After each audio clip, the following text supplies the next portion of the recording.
অভিনীতম সম্পূর্ণই রঙিন পোশাকে সুসজ্জিতম শুরু থেকে শেষ পর্যন্ত হাসি কান্না বেদনায় ভরপুর আজকের আকর্ষণীয় যাত্রাপালা আলমতি প্রেম কুমার।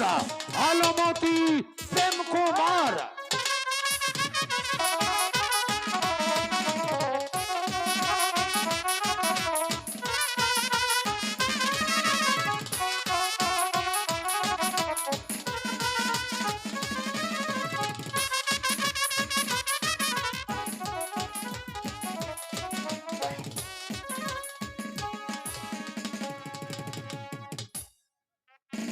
ওগো ঠাকুর, এই পৃথিবীতে আমায় এত গরিব করে পাঠিয়েছো, ভরে দিয়েছো এক ফোটে ফোটে কন্যা, তার পরনে ভালো একখানা কাপড় দিতে পারি না, দুবেলা দুমুঠো পেট ভরে ভাত দিতে পারি না।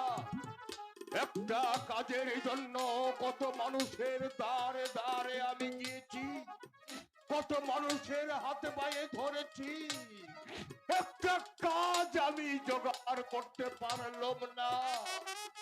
আমার মেয়েটা যখন আমার সামনে এসে দাঁড়ায়, তার দিকে তাকিয়ে আমার দু চোখ ভরে অশ্রু নেমে আসে। পারি না, আমার মেয়েটার সামনে আমি হারাতে পারি না। বাবা যখন দিয়েছ ঠাকুর, আর কেন ঠাকুর, এবার তুমি আমাকে মৃত্যু দাও ঠাকুর, মৃত্যু দাও। বাবা, বাবা, মা, তুমি এখানে কি ভাবছো বাবা? মা, মারে কি ভাববো, তোর কোথায় ভাবছিলাম মা, তোর কোথায় ভাবছিলাম। কেন বাবা? তোর পরনে আমি ভালো একখানা কাপড় দিতে পারি না, তোকে পেট ভরে দুমুঠো ভাত দিতে পারি না, আমি যে তোরে অক্ষম বাবা। বাবা, দুঃখ কেন করছো? দুঃখ যাদের জীবন গড়া, তাদের আবার দুঃখ কিসের বাবা? ঠিক বলেছিস রে মা, তুই ঠিক বলেছিস। দুঃখে যাদের জীবন গড়া, তাদের আবার দুঃখ কিসে? কিন্তু মা, আমি যে তোর বাবা, বাবা, আমি কেমন করে সইব তোর ব্যথা বেদনা? বাবা, আমার কোনো দুঃখ নেই। তুমি আমাকে যেভাবে চালাবে আমি সেভাবেই চলবো, তুমি আমাকে যেভাবে পড়াবে আমি সেভাবেই পড়বো বাবা। এখানেই আমার সান্ত্বনা রে ঘরে মা। বসে বসে ঠাকুরের নাম জপলেই হবে না কাজের সন্ধান করতে হবে? জানো জানো আলোর মা, কত জায়গায় গিয়েছি, কেউ আমায় একটা কাজ দিলে না। তাই তো আমি ওই ভগবানের কাছে দুহাতে তুলে বলছি, আমার একটা কাজের সন্ধান করে দাও। চলো ভাত খাবে। হাতে খাবো, ঘরে তো এক মুঠো চাল ছিল না, তুমি চাল কোথায় পেলে আলোর মা? এই যে আমি রানীর মার ধারে গিয়েছিলাম, তো আমাকে দেখলে বললো, আলোর মা তোর মুখখানা এভাবে শুকিয়ে আছে কেন? আমি বলেছি আমাদের বাসায় এক মুঠো চাউলই নেই। তারপর রানীমায় আধা কেজি চাউল দিয়েছি, সেই চাউলই রান্না করেছি, চলো খাবে। হ্যাঁ হ্যাঁ, তাই চলো আলোর মা, তাই চলো। আয় মা, সবাই মিলে একসঙ্গে খেয়ে নি। আমি খাবো না বাবা, তুমি মাকে নিয়ে যাও, আমি কিছুক্ষণ পর আসছি। বেশ, তাই আসি। এসো আলোর মা, এসো।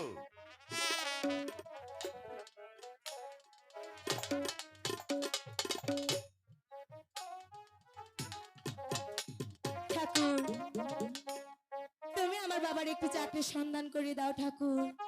আলো, আরে ওই আলো, আলো, আরে কি হয়েছে? এ তুই এই মন্দিরে আর দেখ না আলো, তোকে আমি সারা বাড়ি খুঁজে বেড়াচ্ছি, কেন তোকে বলছো কোথাও তো? খুঁজে পাচ্ছি না আলো। কেন মন্টুদা, তুমি আমাকে খুঁজছো কেন? আলো একটি কথা বলবো? বলো কি বলবে? এ তোর বাবা কোথায়, কোথায় রে? বাবা আর মা খাবার ঘরে গিয়েছে। দেখ না আলো, তোর বাপ কত বোকা তাই না? কেন? এ দেখ, না খেয়ে মরে যাবে, তাও পরের বাড়ি কাজের সন্ধানে যাবে না। দেখ আলো, তোদের থেকেও আমার বাবা মা অনেক গরিব ছিল, দেখিস নি তুই? দেখেছি। এখন দেখ বাবা মা প্রতিদিন ওই রাজবাড়িতে চাকরি করে বলে দেখে বাবা মা আমাকে টিপুটাকে বানিয়ে দিয়েছে। তোমাকে খুব সুন্দর লাগছে মন্টুদা। হ্যালো, আমি বলছি কি তোর বাবা মাকে যদি ওই আগামীকাল ওই রাজবাড়িতে পাঠিয়ে দিস তাহলে নিশ্চয়ই একটি কাজের ব্যবস্থা হবে। আর কাজের ব্যবস্থা হলে তাহলে তুই এরকম সুন্দর সুন্দর পোশাক পরতে পারবি। তুমি সত্য বলছো মন্টুদা? হ্যাঁ হ্যালো, আমি সত্যি বলছি। হ্যালো, আরেকটি কথা বলবো। কি কথা বলো? এদিকে আয়। ওখানে কিছু দেখা যাচ্ছে? হ্যালো, আমি কিছু দেখতে পাচ্ছি না তো। কিছুই দেখা যাচ্ছে না না? না। এদিকে আয় তাহলে। দেখ তো এদিকে কিছু দেখা যাচ্ছে? কোথায় মন্টুদা? আমি তো কিছু দেখতে পাচ্ছি ও না। মা। তুমি যে কি বলছো? তুই কিছু দেখতে পাচ্ছিস না? ওই তো নিচে থাকে দেখা যায়। কি বলছিস? কিসের ভাব দেখা যায়? ওই তো নিচে থাকে দেখা যায়। আরে মন্টুদা, ভালো হবে না বলছি। বল কিছু। দেখি তো নিজের ভিতর নিজে করলি। ওই তো নিচে থাকে দেখা যায়। আরে দাঁড়া বলছি। কিসের ভাব দেখা যায়? বলা যায় না।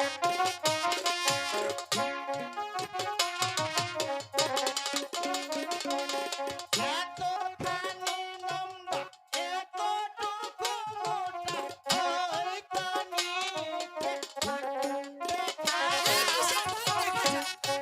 বলে যা বলছি। এদিকে আয়, এদিকে আয়। কিসের ভাব দেখা যায়? ভালোভাবে বল। কিসের ভাব দেখা যায়?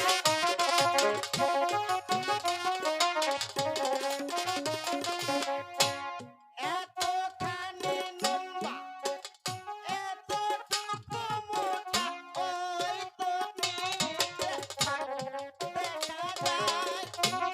আমি তো দেখতে পাচ্ছি না। তোর আজকে হয়েছে দাঁড়া। দোষ? কেন? বল বলছি। কৃষ্ণর হাতে মোহনবাসী, আমি কি তা বাজাতে জানি? সেটা আমি জানি নাকি? তুই কৃষ্ণের হাতে বাঁশি বাজাতে জানিস কি না জানিস? কৃষ্ণর হাতে মোহনবাসী, আমি কি তা বাজাতে জানি? আমি জানি নাকি তুই বাজাতে জানিস কি না জানিস?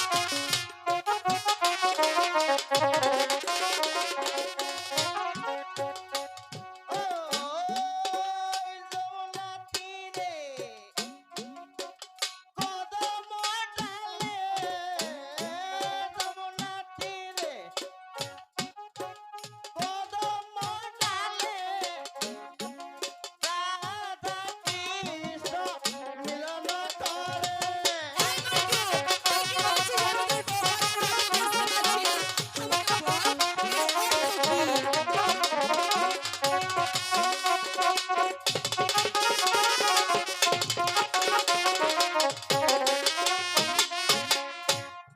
যমুনা তীরে কদম ডালে, যমুনা তীরে কি হয়েছে? কদম ডালে, রাধা কৃষ্ণ মিলন করে। বুঝছাই, তুই কি বলছিস? আমি কিছুই বুঝতে পারছি না। ভালোভাবে বল বলছি। এর অর্থ কি?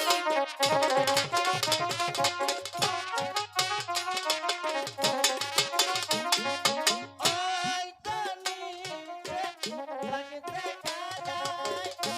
কোথায় দেখা যায়? আমাকে দেখিয়ে দে। হ্যালো, কি বলছিস? তুই বুঝলি না? আমি বুঝতে পারছি না। তুই কখনো রাধাকৃষ্ণর প্রেম দেখেছিস? দেখিনি। ও দেখিসনি? তাহলে শুনেছিস না? শুনেছি। তাহলে এদিকে আয়। ওখানে যমুনা নদীর তীর দেখা যাচ্ছে, তাই তো দেখছি। ওখানে একটি বট গাছ দেখা যাচ্ছে, তাও দেখা যাচ্ছে। তাহলে এদিকে আয়। আচ্ছা, আসলাম।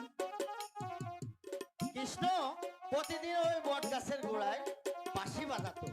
আচ্ছা, কৃষ্ণর বাঁশির বাজনা শুনে রাধিকা এসে কেমন করে বাঁশির বাজনা শুনতো জানিস? কেমন করে? এই কেমন করে। একদিন এই যে কৃষ্ণ বাঁশি বাজাচ্ছে তো বাজাচ্ছে, কিন্তু রাধে আর সেদিন এখানে আসছে না। এই যে ফাঁকটা দেখছিস না, দেখছি তো। তোকে আবার এই ফাঁকের কথা বলছি, তুই আবার অন্যটা মাইন্ড করিস না। হ্যালো, আগে বুঝিয়ে বলবি তো। ওই আমি বুঝিয়ে বললাম। হ্যালো, কি তোকে যে কি সুন্দর লাগে রে। হ্যালো, তাই নাকি রে? হ্যালো, সিগের হানা। হ্যালো, কিসে? একবার বল না। কি বলবো তোকে আমি? একবার বল না। কিসের জন্য বলবো? আমার ঘরে যাবি? দাঁড়া বলছি। অসভ্য। আমি নাক বললো, আমি কান বললো, আর বলবো না। হ্যালো, কি? এখন আমি চলে যাব, আমার স্কুলের বেলা হয়ে যাচ্ছে। স্কুলে বাবা আমাকে স্কুলে ভর্তি করে দিয়েছে। তাই নাকি? হ্যাঁ, আমি স্কুলে প্রতিদিন লেখাপড়া করতে যাই। হ্যালো, তোর বাবা মাকে আগামীকাল একেবারে পাঠিয়ে দিলে একটি কাজের ব্যবস্থা হবে। ঠিক আছে, তুমি যাও, আমি বাবাকে বলবো। হ্যালো, যাবো? আরে যাও না। Tata tata. টাটা। যাও বলছি। ওই তো নিচে আমারে বাবা কাদায়।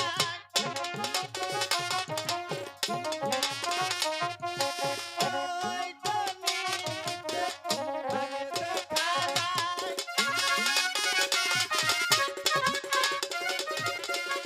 ঠাকুর, আমি বাবাকে গিয়ে বলি তুমি আমার বাবার সহায় থেকো, একটা চাকরির সন্ধান আমার বাবাকে করে দাও।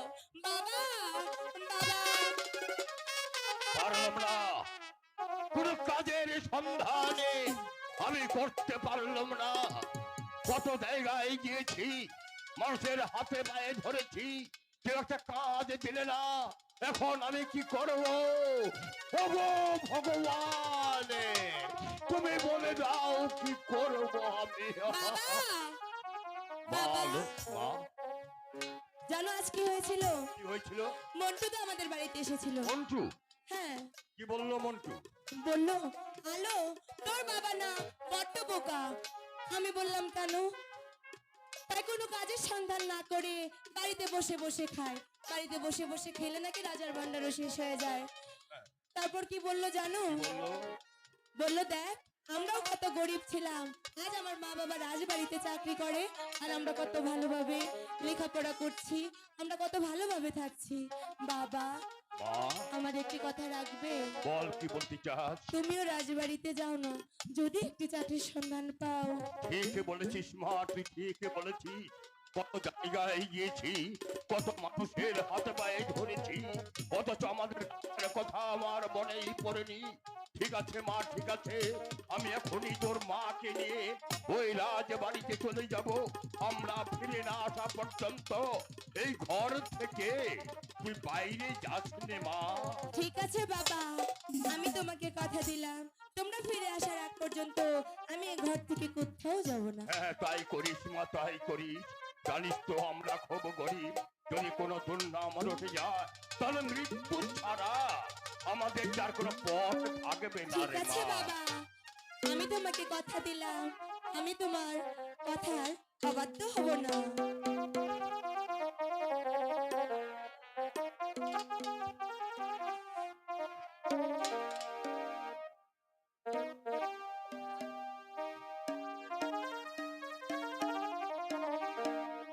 পিতা মাতা মোরে রেখে গেল রাজবাড়ি, আমি আলো ঘরে থাকবো কেমন করে রে। হাই ভগবান তোমায় ডাকি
ঘরে সেদিনের আশায় আমি থাকি পন্থ চাইয়া রে হাই ভগবান তোমায় ডাকি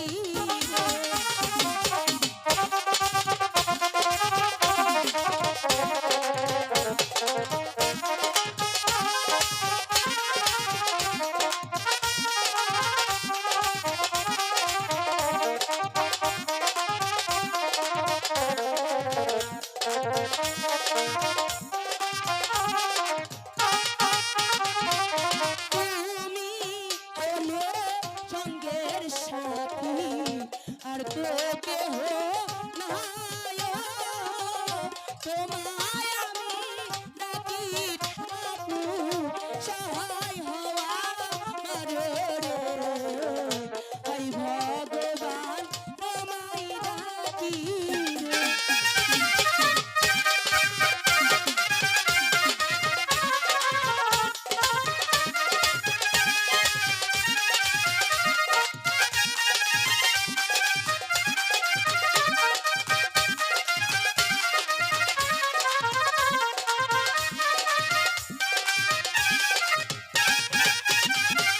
পিতা মাতা চাকরি শেষে যেদিন ফিরবে ঘরে সেদিনের আশায় আমি থাকি পন্থে চাইয়া রে হাই ভগবান তোমায় ডাকি রে ঠাকুর তুমি আমার বাবার সহায় থেকো ঠাকুর